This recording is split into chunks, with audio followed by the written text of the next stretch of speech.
Buddy, thanks for the time. Listen, I had to eat like a little aperitif of crow because I'd ever bought into any of this Indiana stuff and been very critical of Snetti. I have absolutely nothing I ever want to do in Indiana, ever. So I've had to deal with that. You got a full plate. You might have a buffet.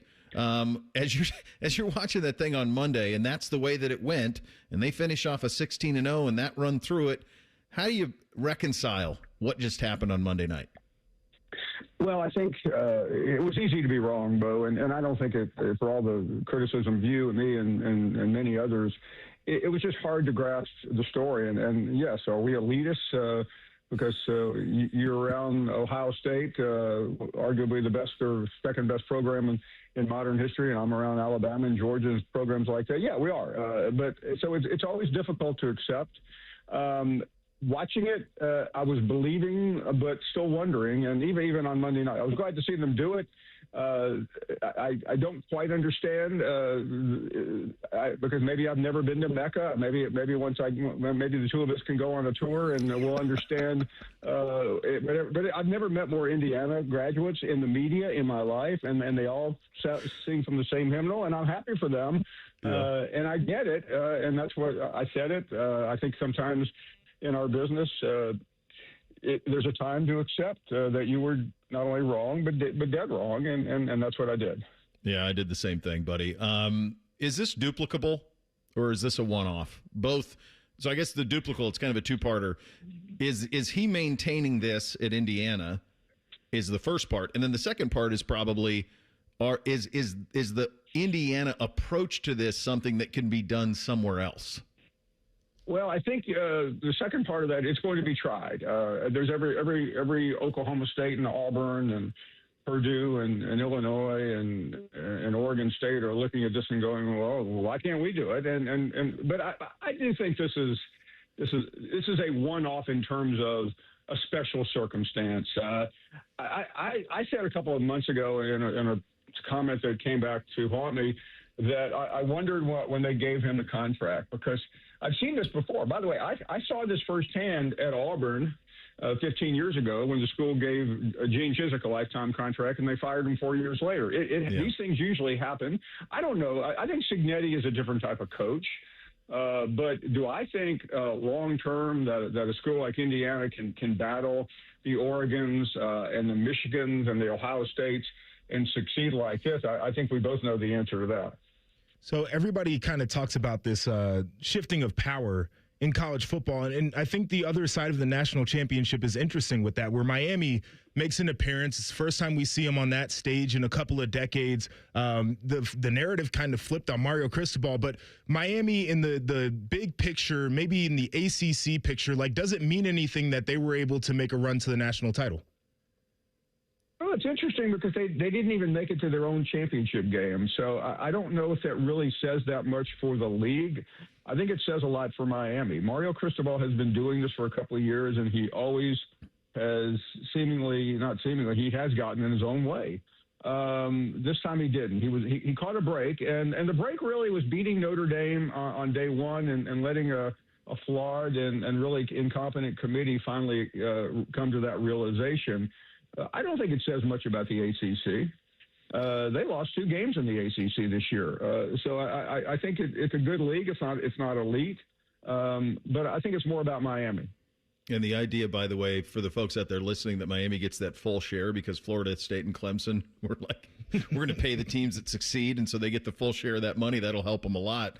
Paul, Nick Saban, there's a documentary coming out on Nick, and he's omnipresent all over game day, all this stuff. He's everywhere in Tuscaloosa. I see him all over the place. And I heard his comments on McAfee when he talked about the North and the shift to power. When Nick Saban says that, how does that resonate in a conference that up until the last 3 years dominated the sport?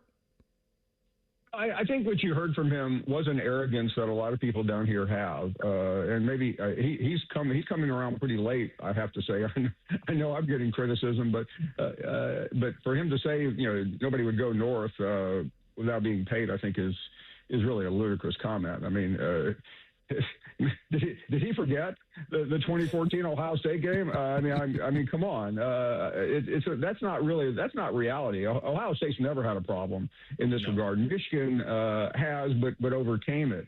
Others have and are being helped. But yeah, Saban's a one-off. I really, I do think Saban is really behind the. I mean, this is going to sound ridiculous, but he's a little bit behind the curve in where college football is. I don't even think he saw the Cignetti thing. I think I remember seeing him pick Miami on Monday night. At least the two of us had enough intelligence to pick Indiana. Yeah, we did, yes.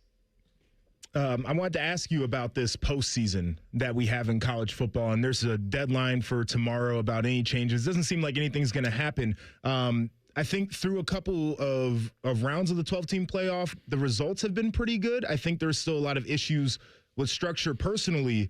If there were changes that you could make, you could snap your fingers and make a change, what would they be? That's right. It's a flawed system because of the first round. I mean, I've covered the first round like you guys have the last 2 years being on campuses, and there's just something wrong about it.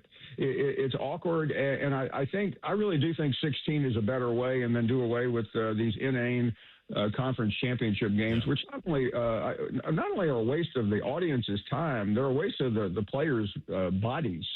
To get players hurt in that game when neither the SEC game or the Big Ten game really had any significance other than one or two differences in seeding was, to me, ridiculous. I mean, the conferences have to tweak their own championship games, and I know they will, but I just don't understand at the greatest moment in modern Big Ten history why the commissioner of the Big Ten is still so far removed from reality.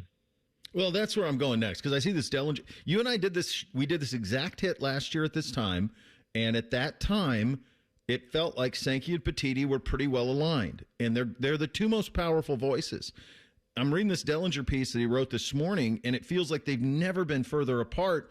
And while the Big Ten is living in this incredible moment right now with 3 straight national champions, the SEC's in a spot they haven't been in a long time, haven't even had a championship game participant the last 3 years. I'm looking at Petitti and I'm going 2014. Like, I know why he's doing it, Paul. He's looking for found money. I understand that. But I think the way he's going about it is surprising to me, and I don't know that he represents the whole league, and he certainly, I don't think, represents Ohio State's thoughts on all of this. Where is that relationship? You were down there Monday. What are you hearing from the power brokers? Well, I mean, Sankey talks a good game. He said they talk all the time. But right now, Sankey, I think, doesn't want to let on that he can't reason with Petitti. I mean, if you're going to be partners, and that's how I saw this, 2 or 3 years ago when it came out, you have to find common ground. And Petitti isn't just at odds with Sankey. He's at odds with everyone. I mean, we should have a 16-team playoff next year. And by the way, if you want to give him something at the back end, that's fine. But Petitti clearly has not read Donald Trump's Art of the Deal. When you have the advantage, you take advantage of that moment. And right now, the Big Ten has a moment in time where the SEC would probably be willing to look like a good guy, and instead, Sankey looks like a good guy, and Petitti is an outlier, and that is just purely bad. And I think it shows that the Big Ten, once again, has gotten a major league professional guy in there, a TV guy who absolutely knows nothing about college football. Paul, you had an interesting comment about NIL in this day and age and how some of the schools in the South maybe can't keep up because they don't have the boosters or, they don't have the fan bases, et cetera. Have you heard any ways that they're trying to combat this growing gap in NIL and the way that they're able to spend? Well, I don't think they can unless they open the door to private equity, and that is certainly taboo down here as well. I mean, it is a reckoning, and I know I get criticized for never telling the truth, but I think I've been pretty honest with you, Bo. Nobody just wants to listen.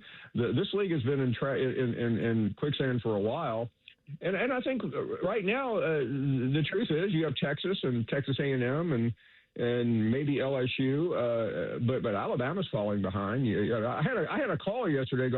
These guys from Alabama are going to Ohio State. I said because right now it's a better fundamental school to play for. But that's the problem. We are, and I'm a prisoner of it as well. That it's hard to accept when things are coming undone.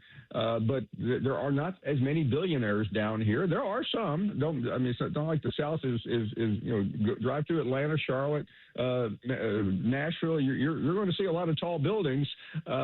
But they don't have the conglomeration and they don't have the buy-in because a lot of folks down here never thought they would really have to do what they're now going to have to do.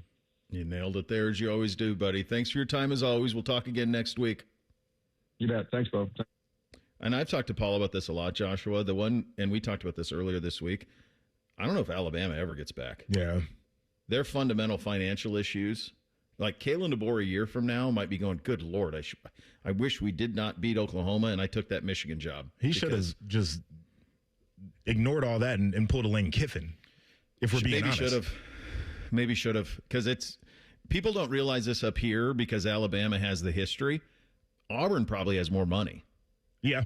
Yes. People don't realize that, but they probably do. Bama's in a tough. They're not Ole Miss or they're not Mississippi State, but they don't have Texas, LSU. They don't have Raising Cane's money. They don't have Tennessee money. They don't have Arkansas money. They don't. No, they're going to have to Netflix it. Everyone in the state's going to have to give $50 a month for the rest of their lives. I mean, that's what it's going to be. But that's a reality of where that is. I think that's in a really tough spot.